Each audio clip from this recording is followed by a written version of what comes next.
Preganziol è una terra di ville venete che si sviluppano lungo il Terraglio.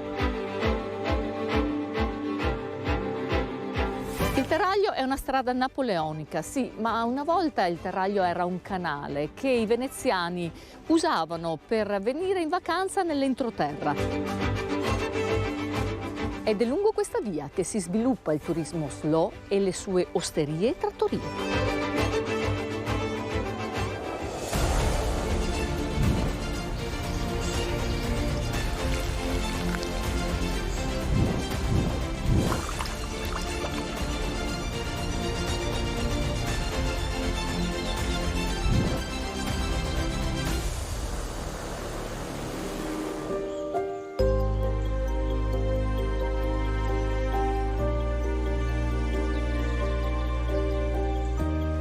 Buongiorno Sindaco. Ciao Ida, benvenuta. Grazie. Preganziol, città delle ville venete. Sì, ville venete con una grande storia che si trovano lungo questo percorso.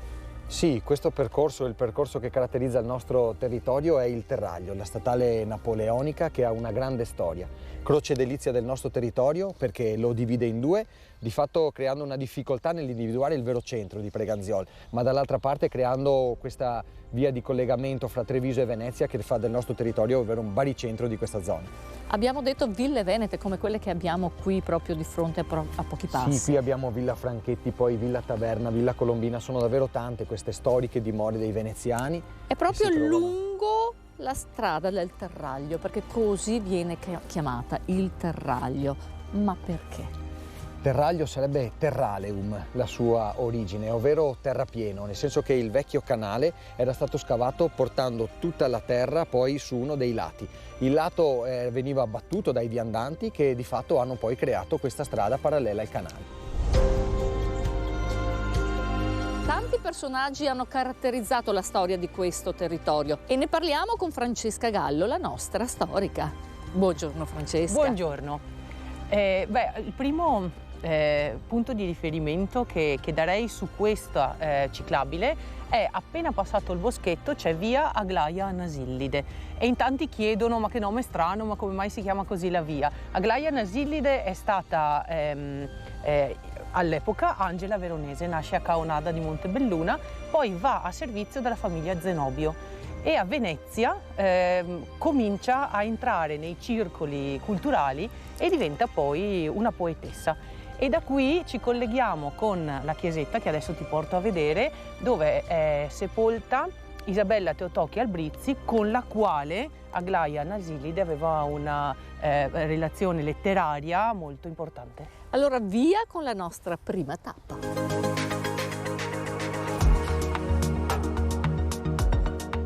Ecco Ida, ti dicevo, qui è sepolta Isabella Teotocchi Albrizzi, che nasce a Corfù nella seconda metà del Settecento, sposa poi un veneziano, Marin, e comincia a frequentare Venezia. Lì crea un cenacolo culturale molto importante, letterario molto importante.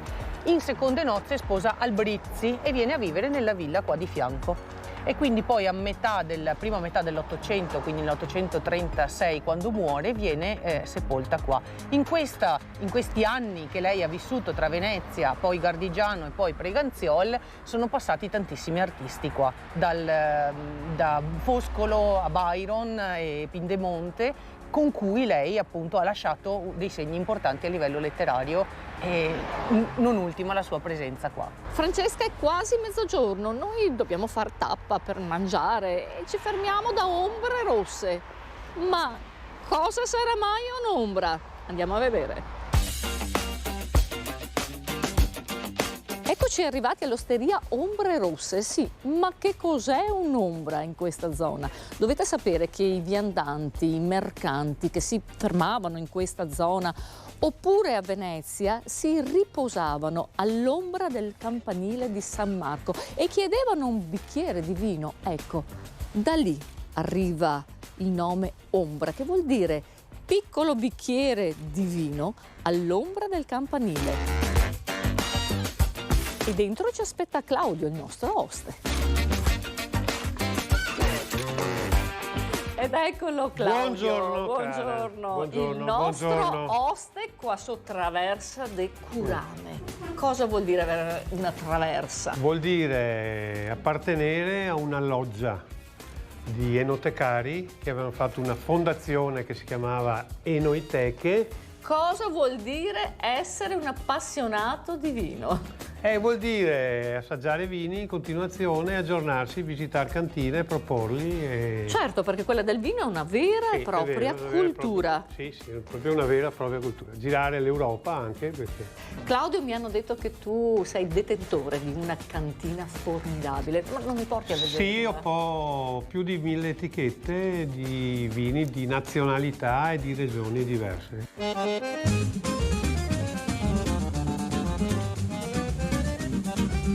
Ma Stefano, Buongiorno Ida. carissimo, sei qua anche tu in cantina, ma sei un intenditore di vino? Più che altro mi piace bere buoni vini e qui da Ombre Rosse si cade sempre sul sicuro, perché Claudio ha una cantina con un numero di etichette impressionante. Il Fosco di Miani Riserva è un vino molto molto raro e fatto con produzioni bassissime, 900 bottiglie all'anno. Come si fa pochissime. a capire che è un buon vino? Bisogna girare, cominciare a bere, sentire il profumo del vino. Assolutamente, perché il vino qui viene accompagnato a dei buoni piatti che noi adesso andiamo subito a vedere di sopra. Eccomi qua. Allora, un tramezzino che facciamo noi con le acciughe purtroppo del Cantabrico, che sono le più buone del mondo. Però questi fagioli hanno radicchio e preganzioli.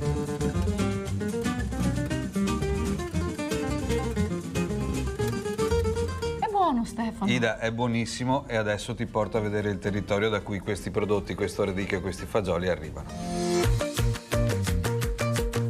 Il nostro viaggio continua e torniamo nella ciclabile del Terraglio Slò, dove ritrovo naturalmente il nostro sindaco. Siamo proprio in uno dei posti caratteristici rispetto alle particolarità che vedevamo prima, quindi ville, terraglio, percorsi ciclabili. Qui sbuca appunto uno dei tratti di nuova realizzazione del Terraglio Slò e ci troviamo al ristorante La Magnolia. È attivo dal 1969, quindi sono oltre 50 anni che questa attività è stata avviata e proprio questa longevità ha portato la Regione Veneto a dare il riconoscimento a questa attività come locale storico veneto.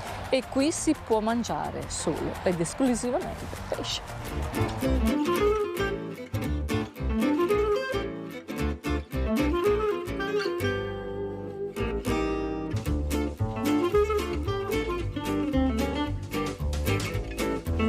Meraviglia, sindaco.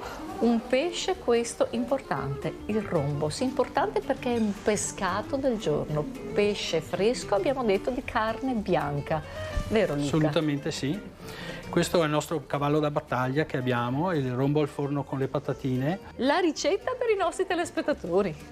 Beh, allora prendiamo un bel rombo da 1,5 kg, lo puliamo, lo mettiamo in una teglia, lo condiamo, sale e olio, un po' di prezzemolo, noi ci mettiamo anche un po' d'aglio, non tanto, un pochino gli dà un po' di profumo. Poi ci mettiamo le patatine, pomodorini e olive, un altro po' di sale e anche un po' d'aglio anche nelle patatine col prezzemolo e lo inforniamo a 165 gradi per 25 minuti. Anche questo è un lavoro importante per far assaporare un pesce così. Assolutamente sì. Bisogna avere una certa manualità, ma dopo averlo fatto qualche volta, insomma, si riesce e si a spina farlo bene, abbastanza. Si spina bene. Paolo, è buonissimo e vorrei dire è così salato che si sente tutto il sapore del mare. Fai il carico delle energie, Ida, perché adesso ci aspetta un altro bel giro nel percorso ciclo naturalistico del Sambuco.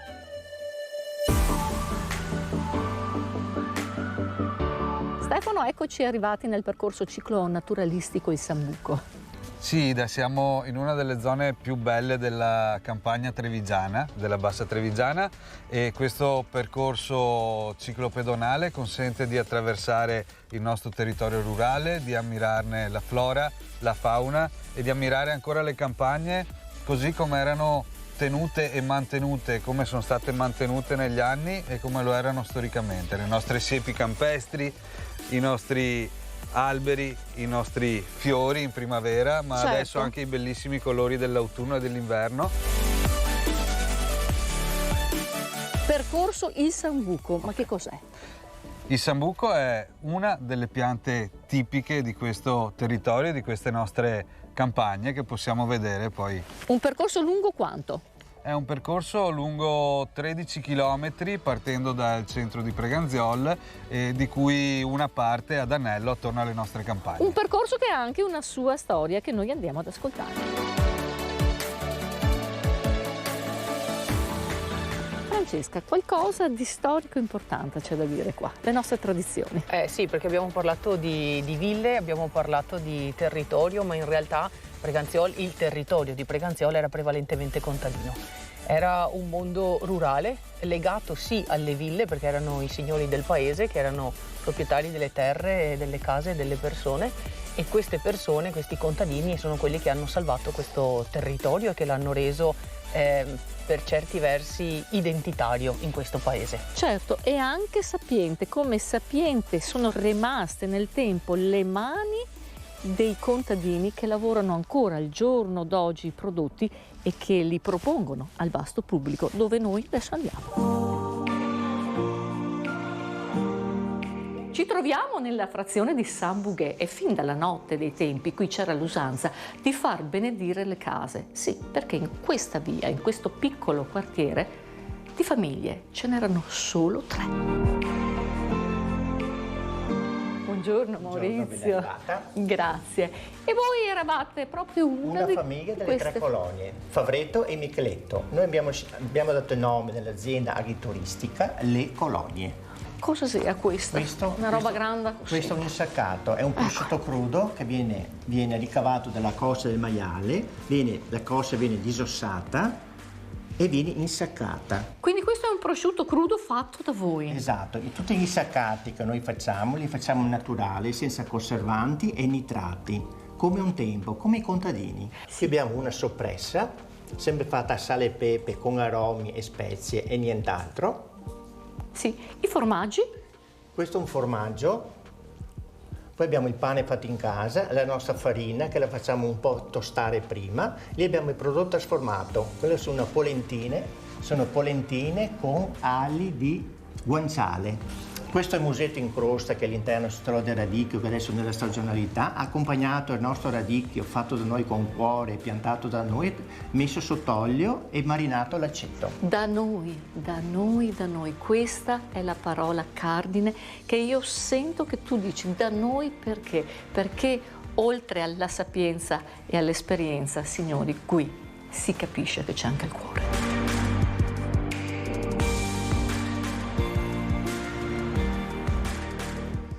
Lasciamo Preganziol, anzi, lascia a voi la scoperta di questo itinerario tra territorio, ville venete ed enogastronomia. E grazie, gentili telespettatori, di essere sempre in nostra compagnia.